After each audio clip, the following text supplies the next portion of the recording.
What if a place promising salvation was actually a factory for erasing human minds? What if hundreds of women walked into a sanctuary seeking healing and walked out as strangers to themselves, or never walked out at all? Tonight's story is not about demons or ghosts. It's about something far more terrifying: cold intelligence, careful planning, and cruelty disguised as compassion. In the far northeastern wilderness of what is now Maine, there once stood a stone convent that locals called a blessing from God. For more than 3 decades, it operated quietly, far from cities, laws, and curious eyes. Families sent their daughters, wives, and sisters there, hoping for prayer, discipline, and spiritual renewal. Over 600 women entered those walls. Less than half ever truly returned, and those who did came back hollowed out, obedient, silent, and disturbingly empty. Buried deep in state archives lies the testimony of one woman whose account was considered so disturbing that officials sealed it for generations. Authorities claimed the public was not prepared to hear it. Tonight, we uncover what history tried to lock away.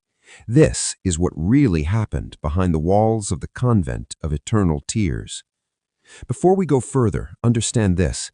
This story is not for everyone. It is for those willing to confront the darkest corners of American history, where respectability protected monsters and silence became a weapon.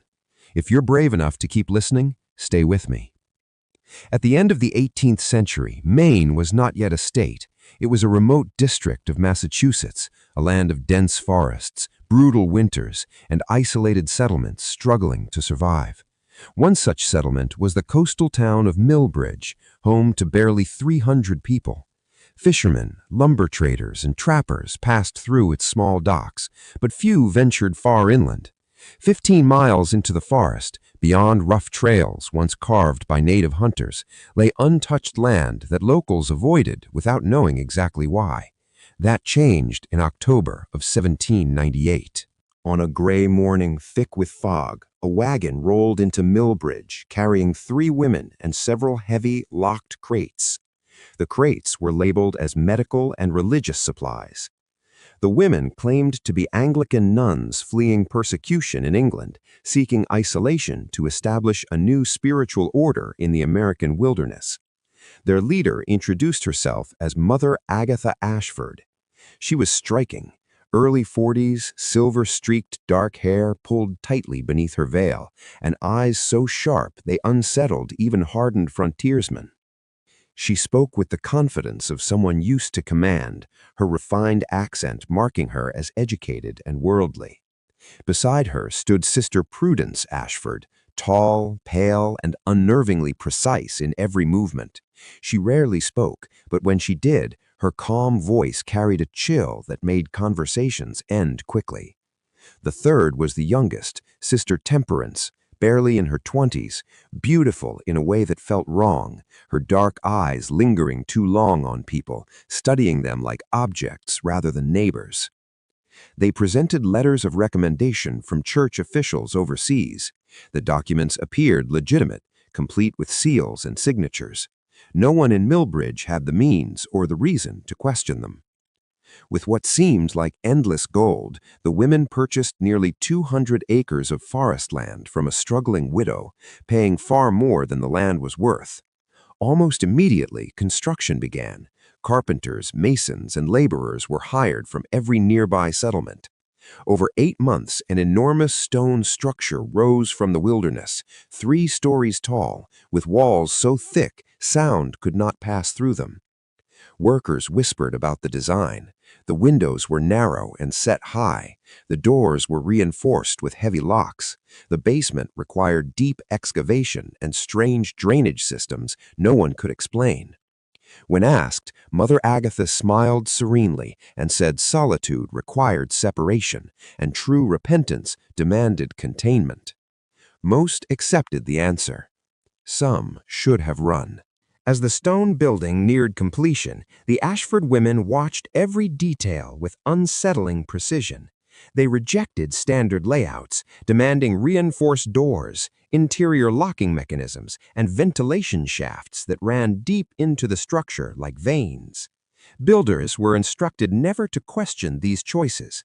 Those who did were quietly dismissed and paid extra to forget what they had seen.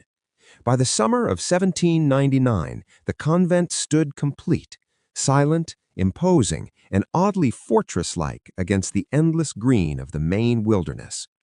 Not long after opening its doors, the convent gained an influential ally, Dr. Samuel Hartwell, a traveling physician known across the district for his progressive views on mental illness.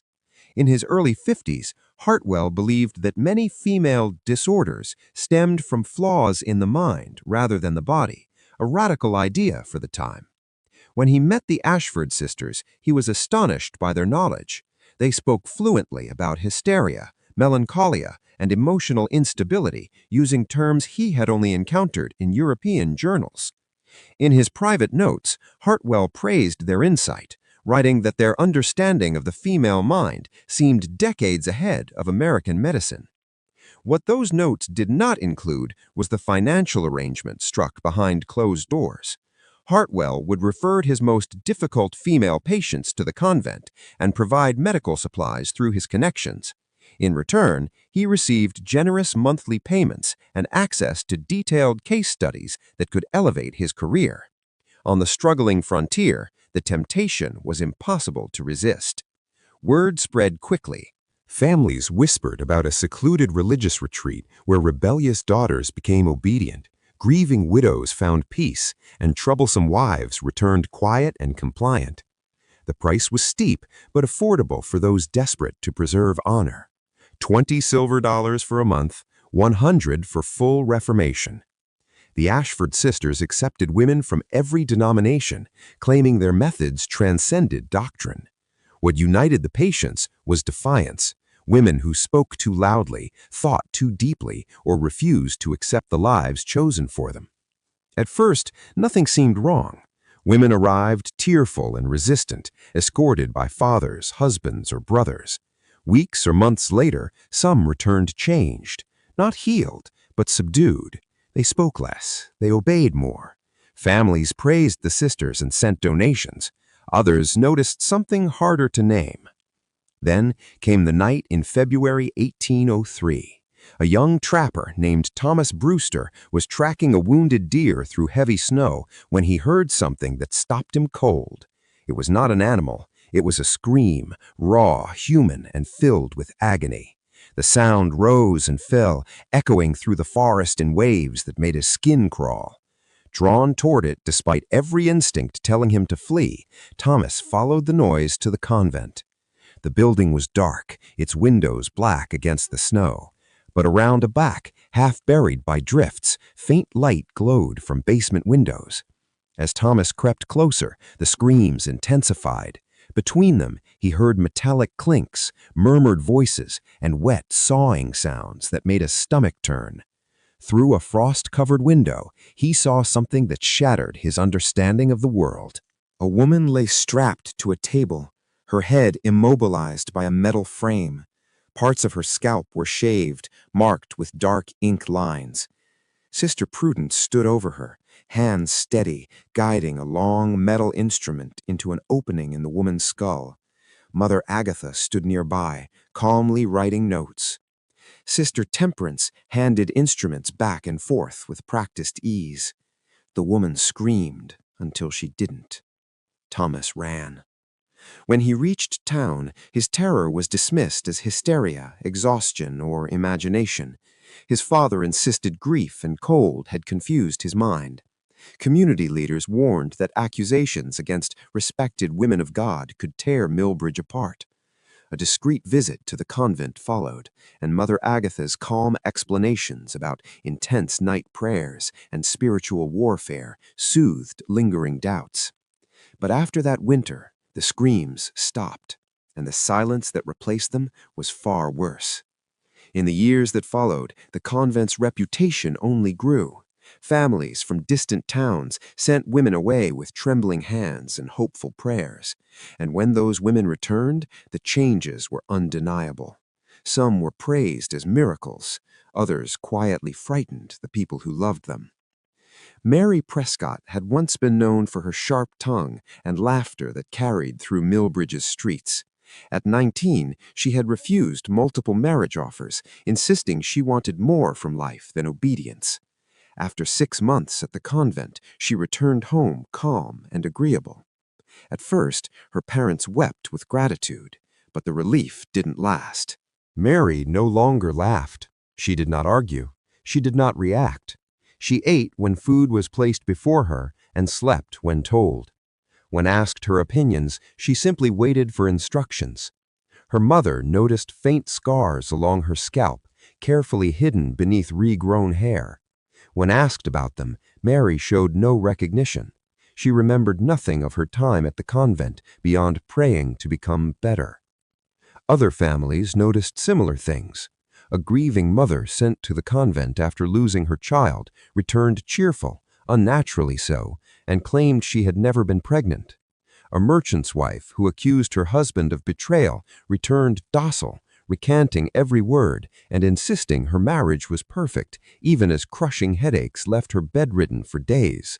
Again and again, families whispered the same detail: scars, memory loss, confusion, and eyes that no longer seemed fully present. Dr. Hartwell dismissed concerns with practiced confidence.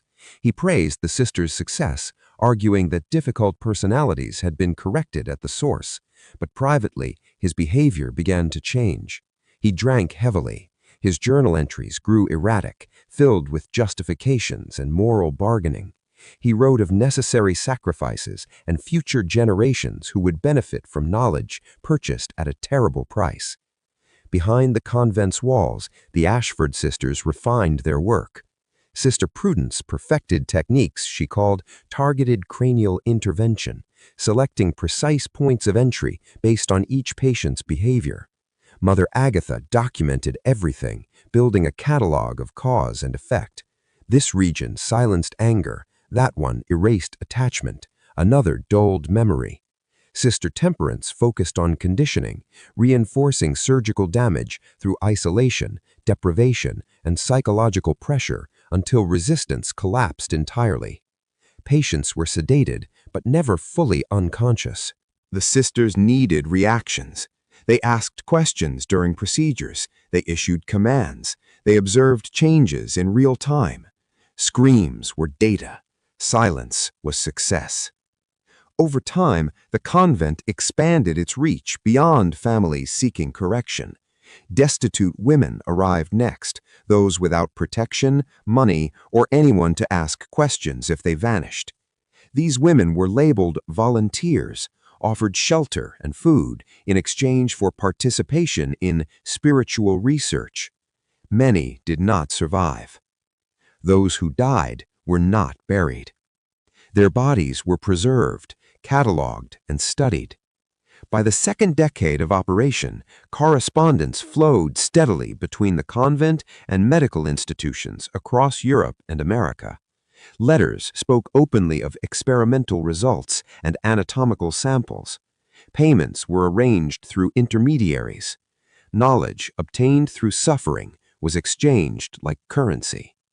Techniques born in that Maine forest began appearing quietly in academic discussions far removed from their origin. The first real threat to the Ashford Sisters arrived in 1819, carried by a woman who refused to break. Sarah Whitman was not desperate when she arrived. She was defiant, educated, a single mother who refused to surrender her child or her dignity. She had been declared unstable by her own family and sent away to be fixed. From the moment she entered the convent, Sarah saw what others couldn't or wouldn't.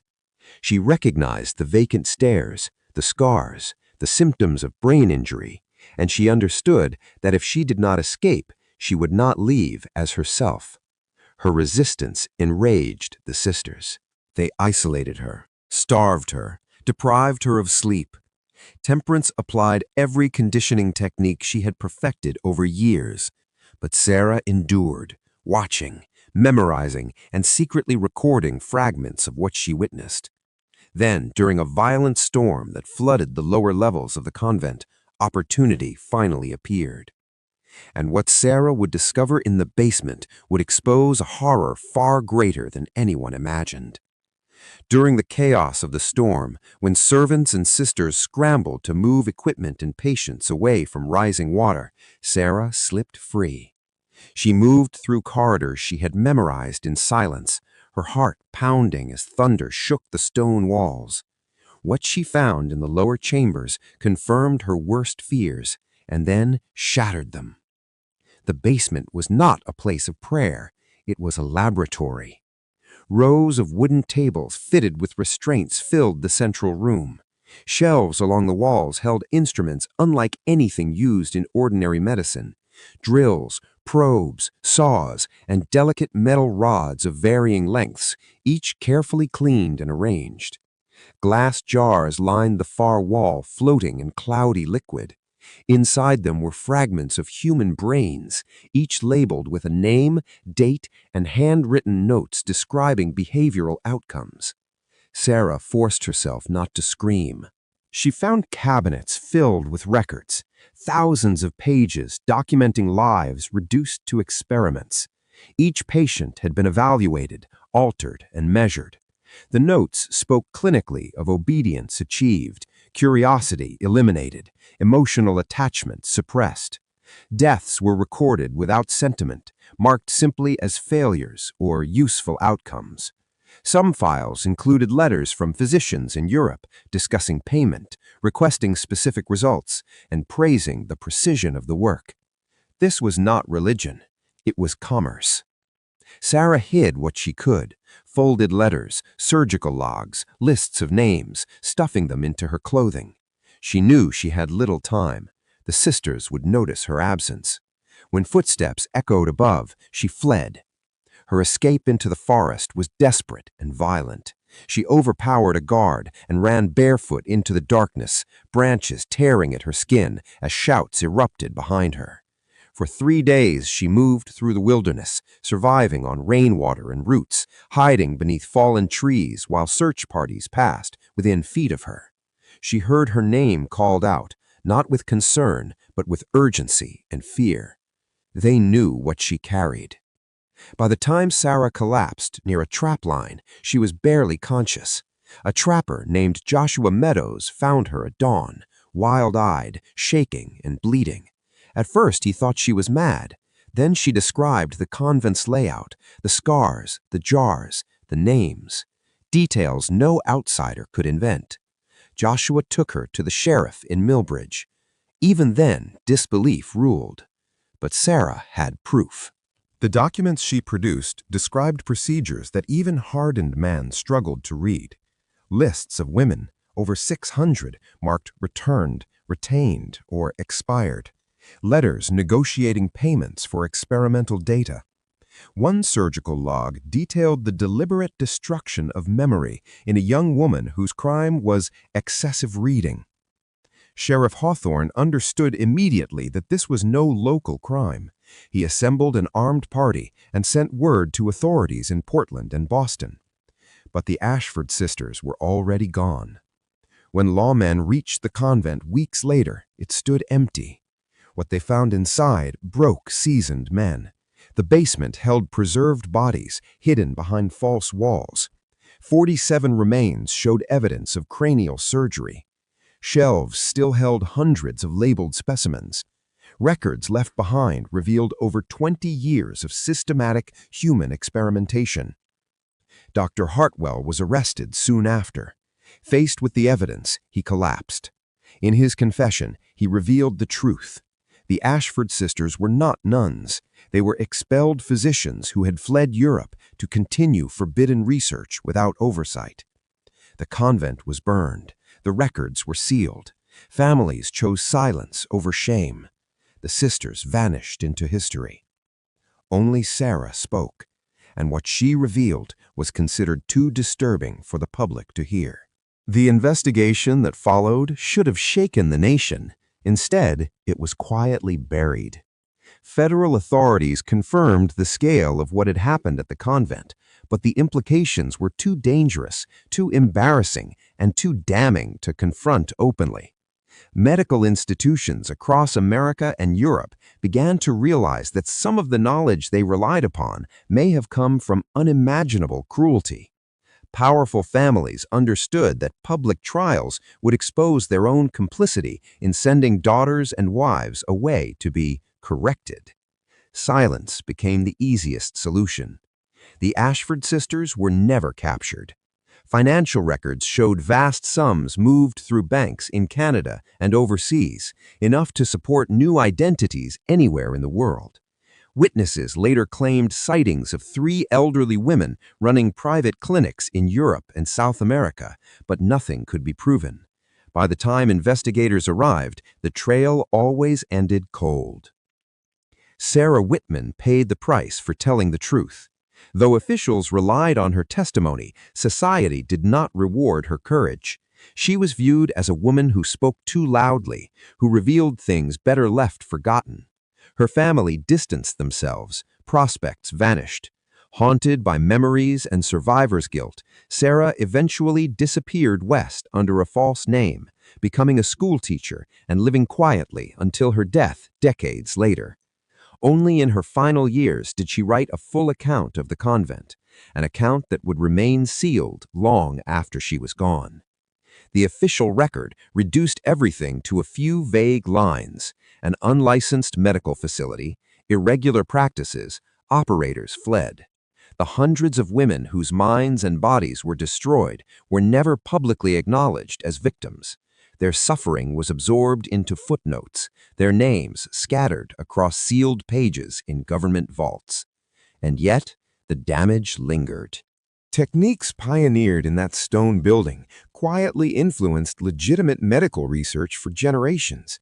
Procedures involving brain intervention, personality alteration, and emotional suppression entered academic theory stripped of their origins. Knowledge survived. Humanity did not. The Convent of Eternal Tears forces us to confront an uncomfortable truth. Atrocities do not always wear the face of madness or fanaticism. Sometimes they wear calm smiles, speak in educated tones, and promise progress. They flourish when society values order over compassion and reputation over justice.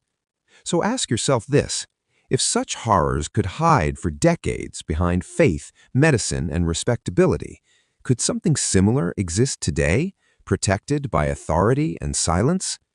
If this story unsettled you, it should. Share it with someone who believes history is only made of heroes. Like this video to help expose forgotten truths.